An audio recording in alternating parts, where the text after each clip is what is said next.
আপনারা জানেন যে বগুড়া সদর আসনের নির্বাচনের শিডিউল ঘোষণা করা হয়েছে। যেহেতু নির্বাচনের শিডিউল ঘোষণা করা হয়েছে, নির্বাচন আচরণবিধিতে এই মুহূর্তে বগুড়া সদরে যাওয়া যেহেতু আচরণবিধি পরিপন্থী হবে, সেজন্যই মাননীয় প্রধানমন্ত্রী ঢাকার যে 17 আসন যে কড়াইল বস্তি, কড়াইলে ইনশাআল্লাহ ওখানে উনি ফ্যামিলি কার্ড বিতরণের কর্মসূচির শুভ উদ্বোধন করবেন। কাজে বগুড়াটা না যাওয়ার কারণটা হচ্ছে এটি। 10 তারিখ ইনশাআল্লাহ, আর 10 তারিখে ইনশাআল্লাহ সকালে এই প্রোগ্রামটা হবে। আর সারা বাংলাদেশের আরও 14টি স্থানে আপনারা জানতে পারবেন।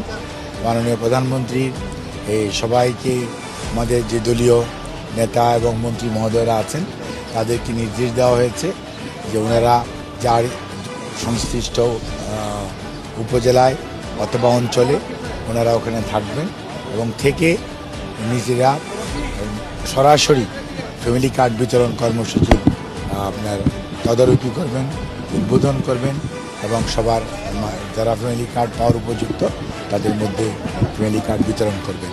এবং এর মাধ্যমেই বাংলাদেশ জাতীয়তাবাদী দলের যে নির্বাচনী অঙ্গীকার, যে অগ্রাধিকার প্রকল্প ফ্যামিলি কার্ড, সেটির বাস্তবায়নের কাজ শুরু হবে। যদিও ডাটা সংগ্রহ, ডাটা এন্ট্রি এগুলো শুরু হয়েছে 23 তারিখ থেকেই, বাট ফ্যামিলি কার্ড বিতরণ ফিজিক্যালি শুরু হবে ইনশাআল্লাহ 10ই মার্চ থেকে। মাননীয় প্রধানমন্ত্রী সেটি শুরু করবেন কড়াইল বস্তি।